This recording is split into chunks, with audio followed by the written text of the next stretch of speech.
Hello મિત્રો, જય માતાજી। હું છું તમારો પ્રિય ગુજ્જુ ભીમલો। તો આજે છે ગુરુ પૂનમ ને એટલે અમે આજે માતાજીની સ્થાપના કરી છે। તો કયા માતાજીની સ્થાપના કરી છે એ તમારે જોવું હોય તો તમારે પૂરો વિડીયો જોવો પડશે। તો વિડીયોમાં બન્યા રહેજો। હું તમને બતાવીશ કે કઈ રીતના સ્થાપના કરી હતી અને આજે ગુરુ પૂનમના દિવસે માતાજીની સ્થાપના કરી। તો હાલો ત્યારે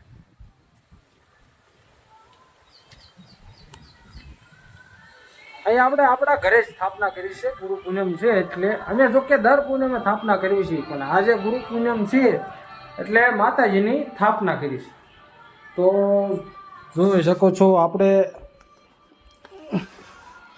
ગેલમાંની સ્થાપના કરી છે અને આજે ગોળીઓ પણ જમાડવાની છે, કેમ કે ગુરુ પૂનમ છે એટલે જો આ અખંડ દીવો 24 કલાક અમે ચાલુ રાખવી। જે દી સ્થાપના કરવી તે દી દર ગુરુ પૂનમે સ્થાપના કરવી છે। આ છે કેળાનો પ્રસાદ। હવે ફોન પકડેવું કોઈ છે નહીં એટલે નહીકર દીવો કરે। જય માં ગેલ ભાડલા વાળે ધ્યાન દેજે અને શરૂઆત મારાથી કરજે। જય માં ગેલ।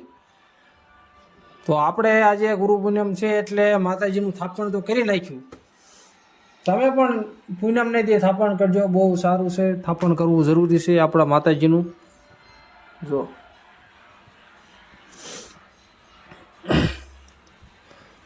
આ જો ચોખાનો હાખ્યો કર્યો છે, દિવેલ છે અને એમાં અખંડ દીવો થાય છે, ફૂલડા છે જે આમાં હાર એક બાકી છે એ હમણે થઈ જાય છે કમ્પ્લેટ।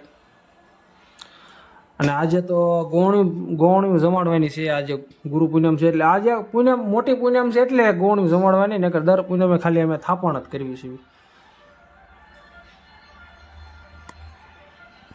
કાંઈ વાંધો નહીં, વિડીયોમાં બન્યા રહેજો અને હજી આગળ ને આગળ કંઈક તમને હું પીરસતો રહીશ, તો વિડીયો જોવાનું ભૂલતા નહીં। હાલો ત્યારે।